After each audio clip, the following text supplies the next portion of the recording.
Could we please go like curve sketching? Okay. Let's see here.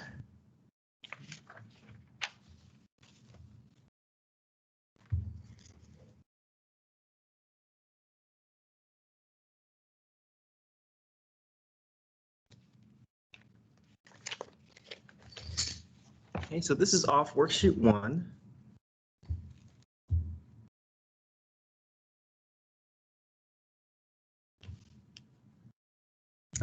Number 2 here. Okay. We won't worry about the domain. We'll go and into the first derivative function here.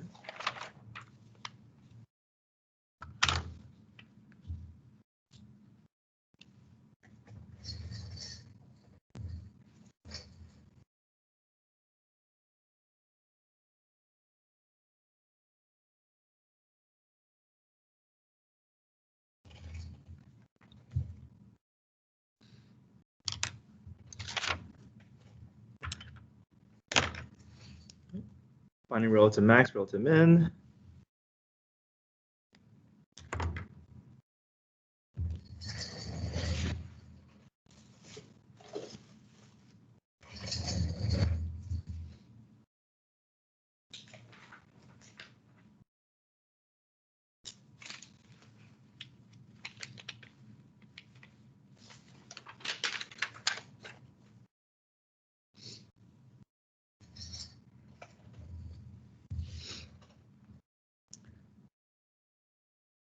Okay, we see that there's a need for a quotient rule.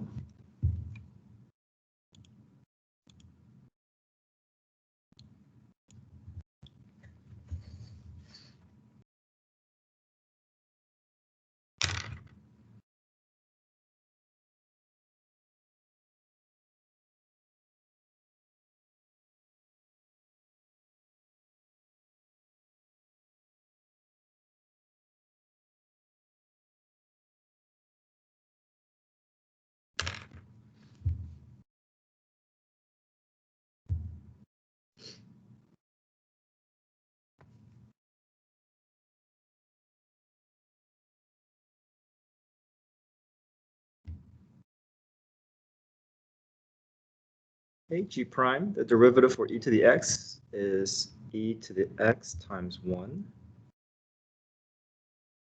all over denominator squared.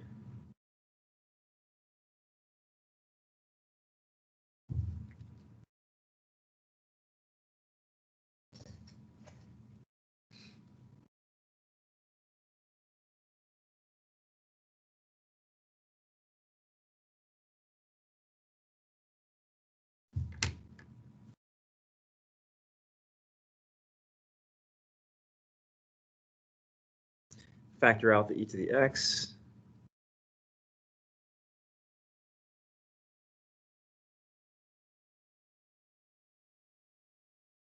Take out one of the e to the x's.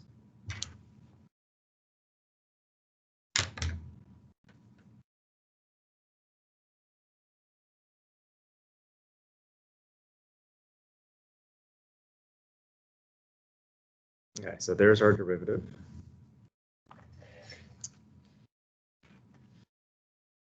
Okay, next up, we want to look for critical points. So where do we look?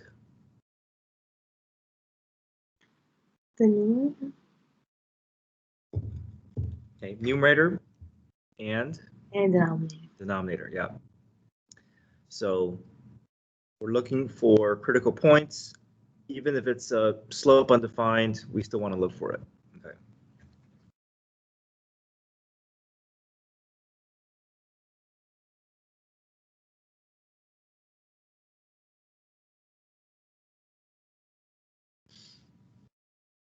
Factor out an x.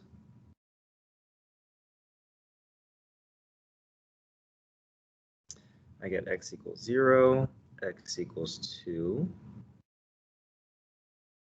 from the numerator.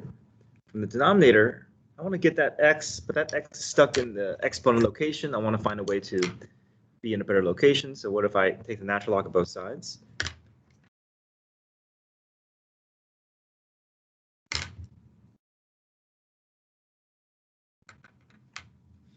bring that x down. I get x times natural log of e, which is 1.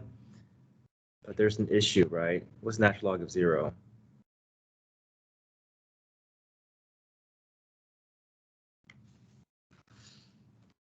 All right, there's an asymptote there, right? So natural log of 0 is undefined.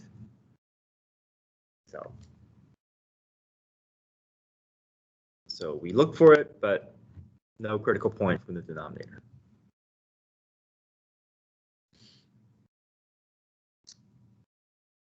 All right, good so far? Yes, sir.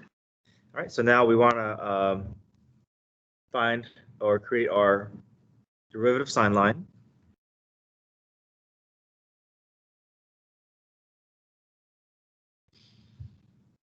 If we think back about this function here, there's no restriction actually. There's no, nothing will make this 0. So, and then there's no, it's not like natural log where there's an issue with domain. So we actually have all real numbers. There's no starting point actually. So it's going to be all real numbers. And we'll put 0 to somewhere between.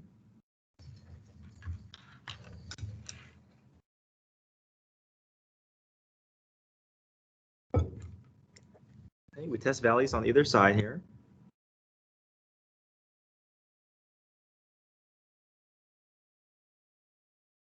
I get -2 minus 1, so I get negative over a positive.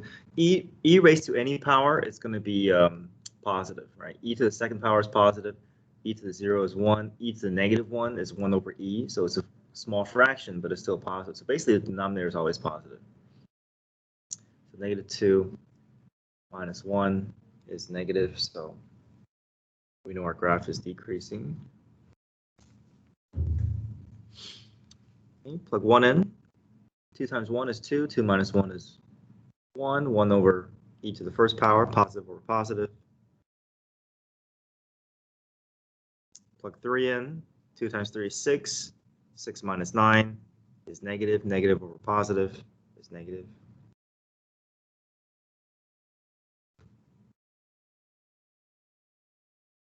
Okay, what can we conclude? 0 is a relative minimum and 2 is a relative maximum? Yeah, 2 is a maximum, right?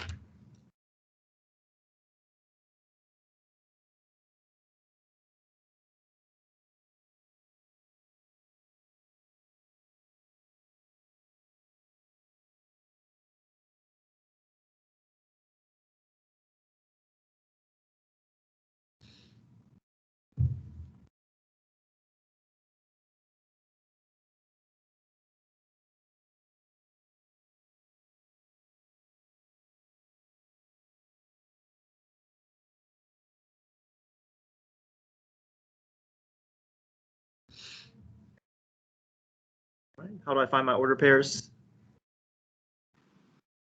Plug x into the original equation. Right, so I have 0 squared over e to the 0. 0 over 1 is 0. Okay. 2 back in. 2 squared is 4. 4 over e squared.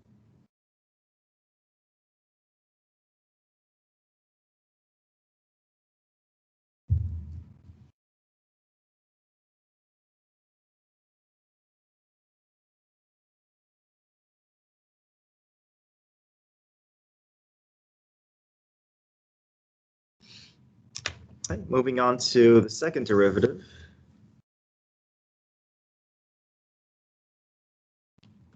Okay, what's needed here if I want to find the second derivative?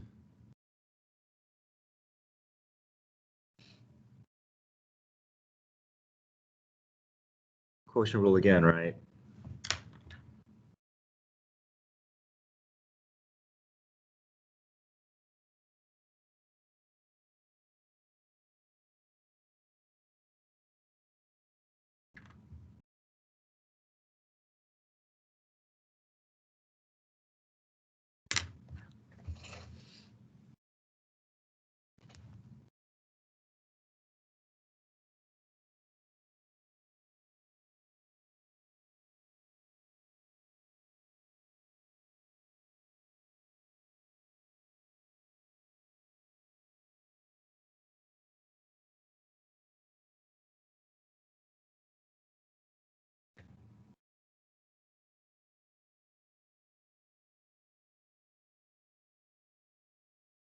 So I'm gonna do a little bit of a shortcut. I already see that between these two terms, these are all multiplied together, right? So I'm gonna treat the f prime g as one thing and f g prime as another. I already see that e to the x. I'm gonna just go ahead and just take that e to the x out, rather than combining all like terms and then take e to the x. I just feel like that just saves a little bit more writing here.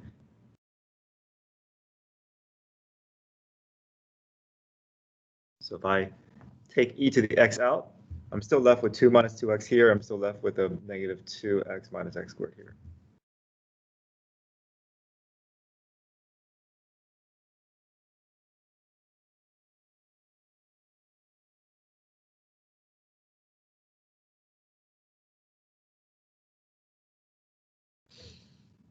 Okay.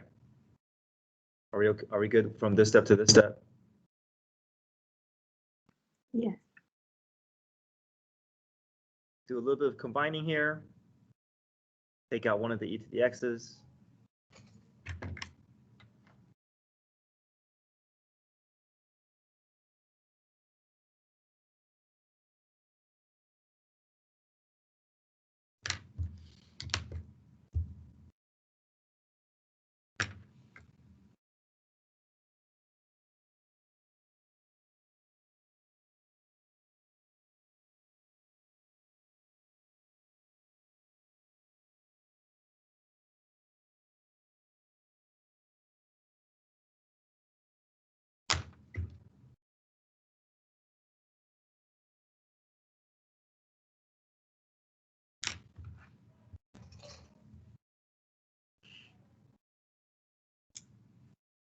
All right, how are we doing so far?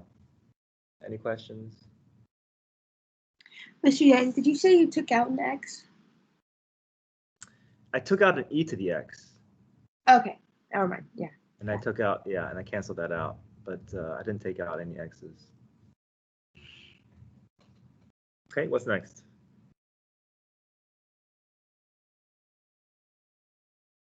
Finding POI. Yeah, critical points first, right? Critical points. So how do we do that?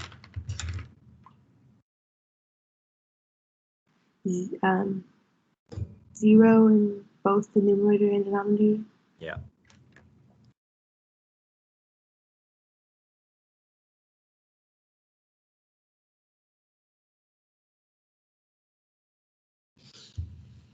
All right, so this came up again. We know this was an issue, right? There's none here. All right, is this factorable?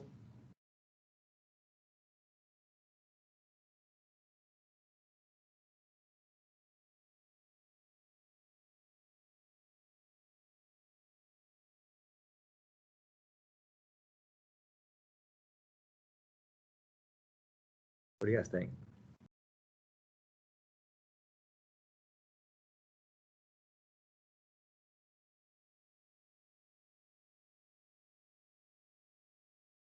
Multiplies to be 2, adds up to be negative 4.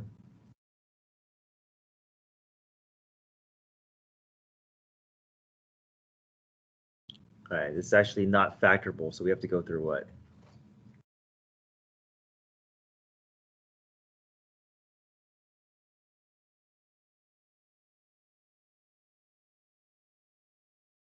All right, have to go through quadratic formula. I probably won't give you one on the test, but barring that, but we'll just go through it just to see the process, right?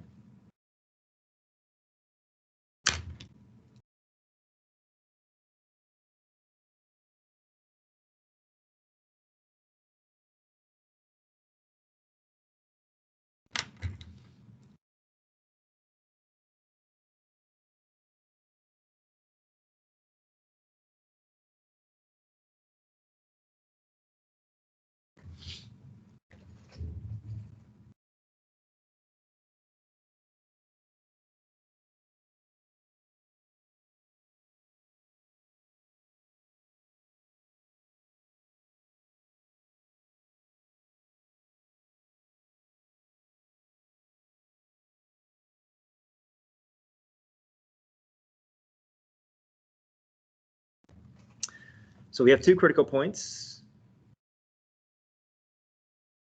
put them onto our second derivative sign line.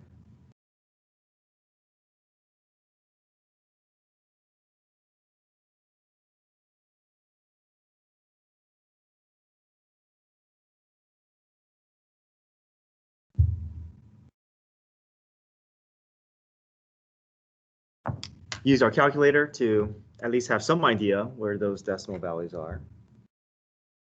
It's around 0.59. This one is around 3.4. Okay, we can choose values in each interval here. I'll choose 0, I'll choose 1, I'll choose 4. Into my second derivative. So 0 minus 0 plus 2, 2 over e to the 0. It's positive, so concave up. Plug 1 in, 1 minus 4, negative 3 plus 2, that's negative over a positive, which is negative. Plug 4 in, 16 minus 16 plus 2, positive over a positive.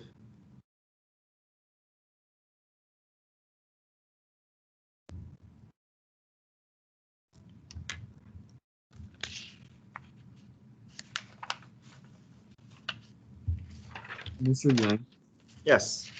so you said like whenever it's like e to like any number, you said Right. E positive. to any number is always positive. Okay, thank you. Yeah. All right, so we see some change in signs here. These critical points are now confirmed to be points of inflection.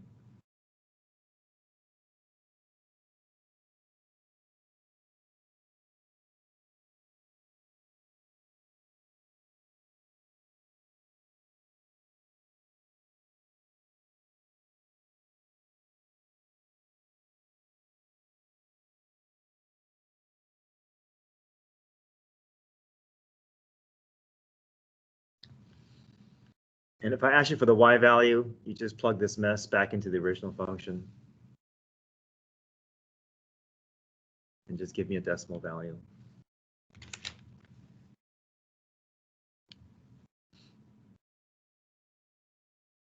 Yeah, it's a little messy, but you guys see the process.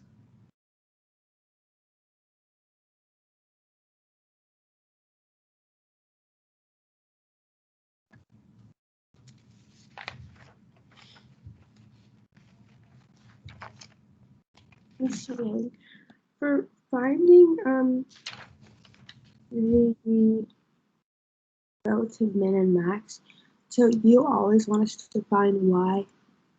Yeah. All right, so that's good. Thank you. Yeah, this was a little messy. I'm skipping this step here on the test. It'll be a little bit easier to plug in. But worst comes to worst, you just find that decimal and just plug that decimal into the function.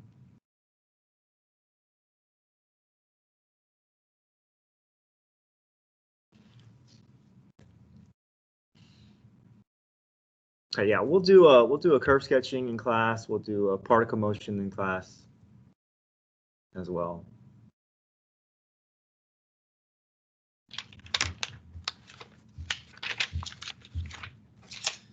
Let's see.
I did this problem yesterday afternoon. You guys want to try this one? Yes, please. Did I go over that already? I don't think so. Okay. But again, oh here, yeah, I want to remind you again. Here are the topics for your test. So we just did one of first derivative test and second derivative sign line. You'll see a particle motion. We did that yesterday and Monday. We'll do one again today. Derivative involving expanding logs. Derivative involving implicit differentiation, log differentiation, and derivative inverse at a point.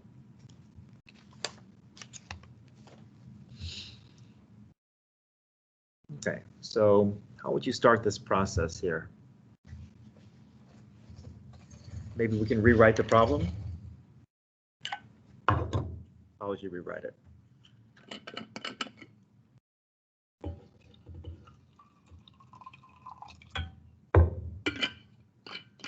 X over 7. Good. All right, let's get that rational exponent. It's going to be a lot more visually helpful rather than leaving it in the radical form.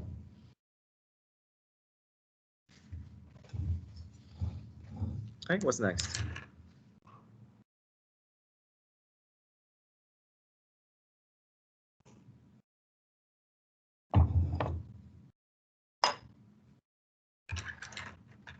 What do you see? Do you see there being a need for a specific process? Deb Schaefer, please report to the front office. Deb Schaefer, please report to the front office.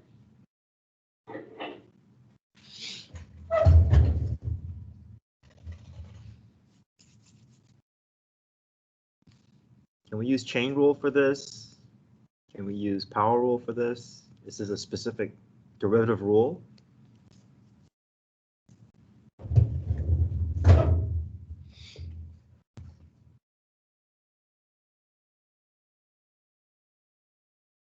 Any ideas?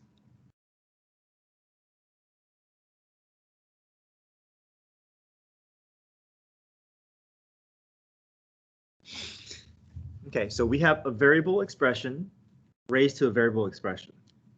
Okay. We don't have a rule, an explicit rule for something in this form. So we have to think about an alternative. Is what can we do to maybe represent this in a different form?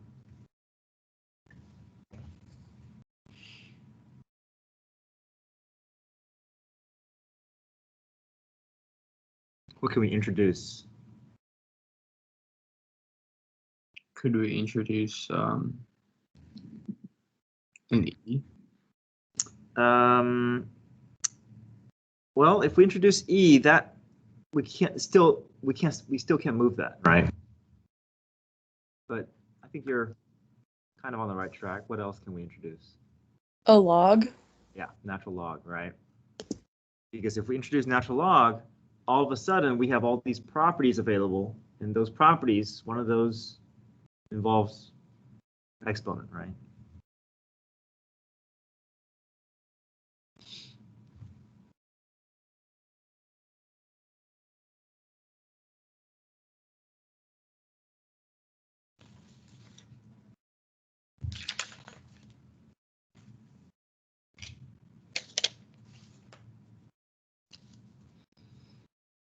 So here are the properties. Which one can we use?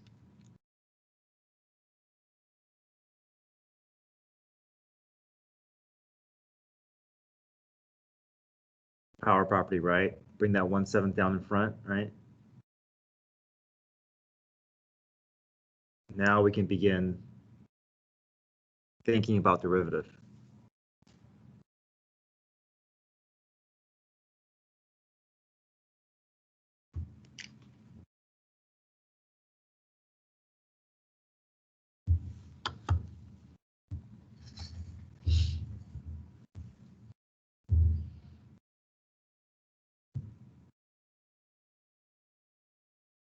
Okay, what does natural log of y turn into? 1 over y dy dx. Yeah, 1 over y dy dx. So that's implicit going on, right? But essentially, let's see, we're just make sure we understand this is log differentiation.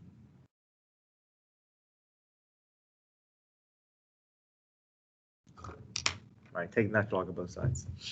Okay, what's needed on the right side if we want to find the derivative? Product rule. Product rule, right? F prime g plus f g prime.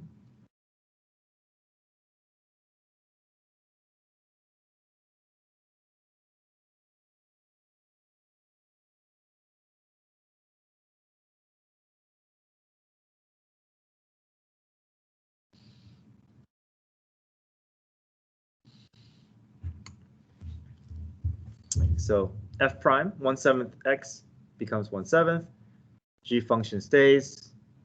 F function stays, and now we got to get the g prime. So g prime is asking for the derivative of this.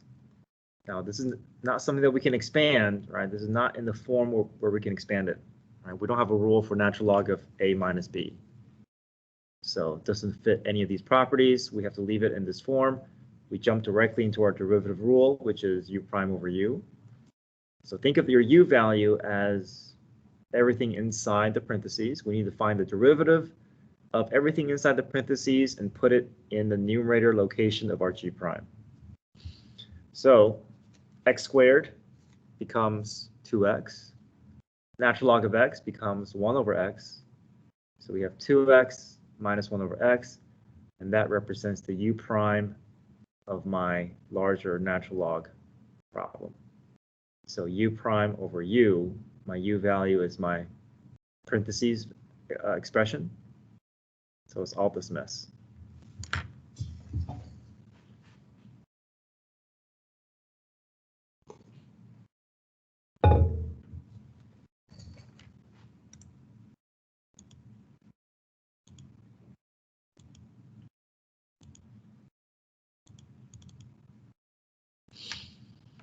Any questions so far?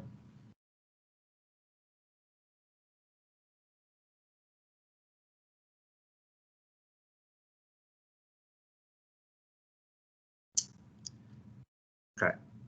What's next?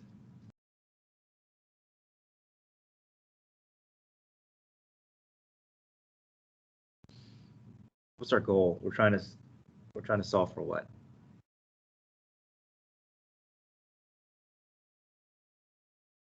dy dx. dy dx, right? So what do we need to move? Y. That y, right? So that y is going to end up being in the numerator of the right side. All right, dividing by a fraction is the same thing as multiplying by the reciprocal.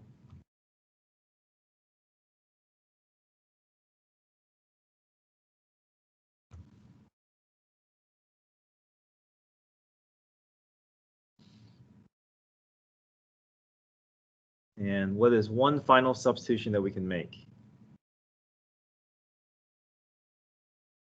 Plugging in the original equation as well. Yeah, that's right. Let's involve the original equation, right?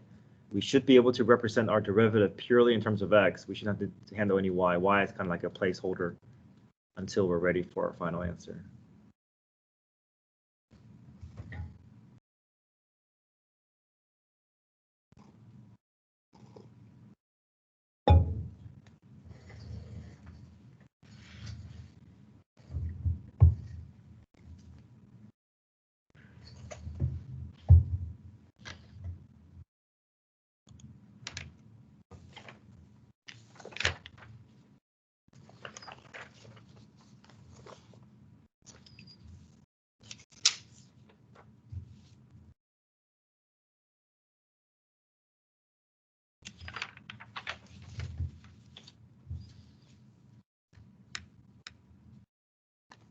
Mr. Yang. Yeah. Why did you turn the y into the original equation? The reason why is because if you look at the original equation,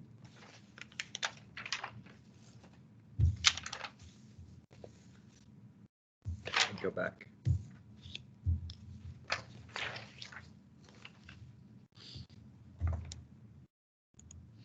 If you look at the original equation, you see how the y and x's are nicely separated. y is not mixed into the equation here. So this is a function. And one of the properties of a function is that anything on the right side, the only thing you need is the x value to find the y value. And also all you need is the x value to find the derivative. We don't have x's and y's mixed in with each other. So we're not going to have any crazy graphs where we have graph kind of intersecting. Like we're never going to have a graph that looked like this, right? It's always going to pass vertical line test. Now, if it didn't, if it had x's and y's mixed into the equation, then our derivative would need more information. It would need to have a y value, because if you say at x equals 3, it doesn't know whether it's talking about this point, or this point, right? These are all the same x value. So the derivative sometimes requires a y value to actually locate the point that you're talking about in terms of the slope. But if we're dealing with a function, then our derivative only needs an x value. Our derivative should not need any y value, but we're forcing a little bit of implicit into this problem. And so we have y's kind of as a placeholder for our problem. But in the end, because we're starting with a function, we shouldn't need a y at the end of our answer. So that's why we always look for that substitution at the end. Okay, that makes sense. Thank you. Morning, Claire.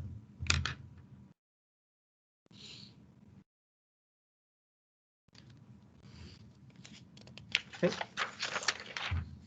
You guys want to try this one here? This is a derivative of inverse at a point.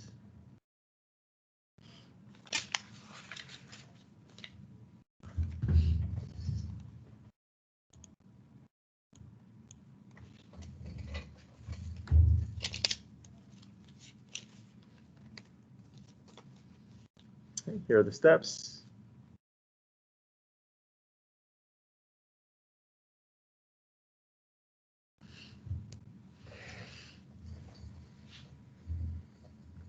How would you start this problem?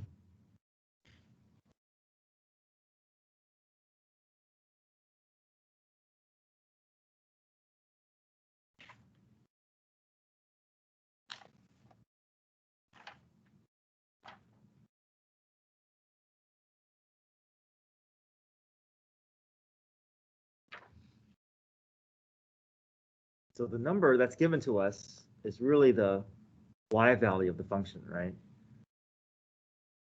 So our first goal is to figure out what is the x value of the function, because we're going to need the x value so that we can use it to find the slope, and then that slope is going to help us move forward.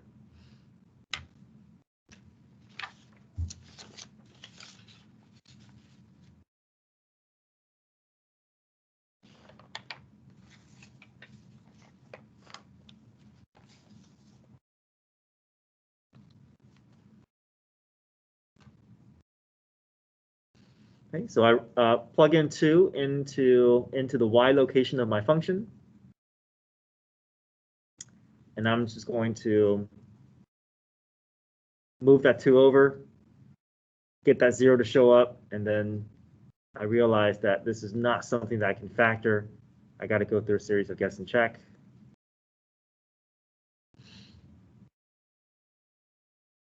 So it should be a number, easy to find. Test numbers around 0. So what x value will make this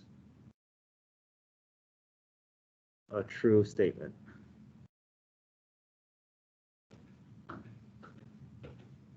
Okay. Does 0 work? 0 plus 0 minus 3, is that equal to 0?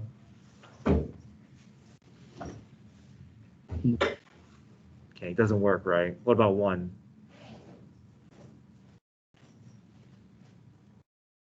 One would work. Yeah, 1 plus 2 is 3. 3 minus 3 is 0. So we have our x value.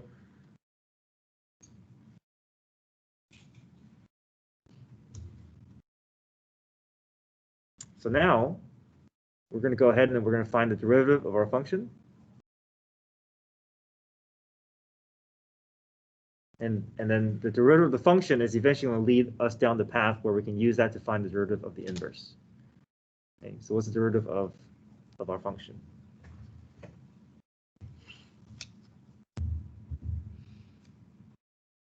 power rule, right? So it would be 3x squared plus 2. Mm-hmm.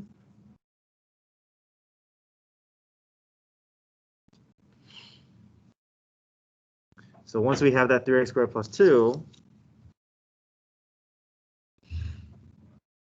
now we can use this to find the slope of our function, of our f of x. So that's where this 1 is going to come in handy, right? We're going to plug in that 1. And what's the slope of the f graph at 1? 5. Yeah, 5. So if the slope of the function at 1 is 5, then what is the slope of the inverse at its corresponding point at 2?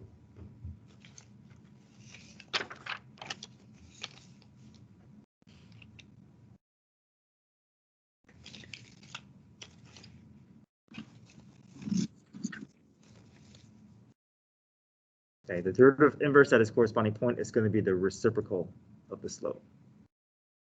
Okay, what's the reciprocal of 5? 1 over 5. 1 over 5. Yeah. So I know right now, I mean, I don't know if that feels just like a random set of steps, but just to give a visual, this is what we've achieved.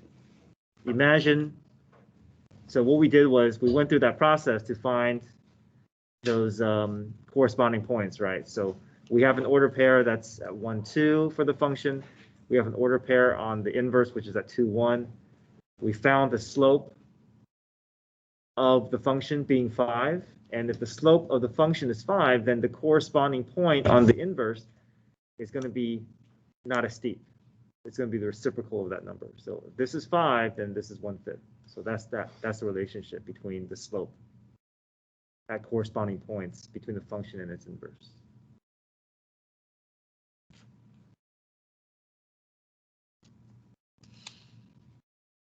Okay, any questions? Does that make sense? Yes. I have one question. So for factoring, is it only right here where you have to guess and check with this specific? Yeah, it's only here. It's only here you got to guess and check because we just don't have a factoring rule that can handle this specific because that power is too high. Got it.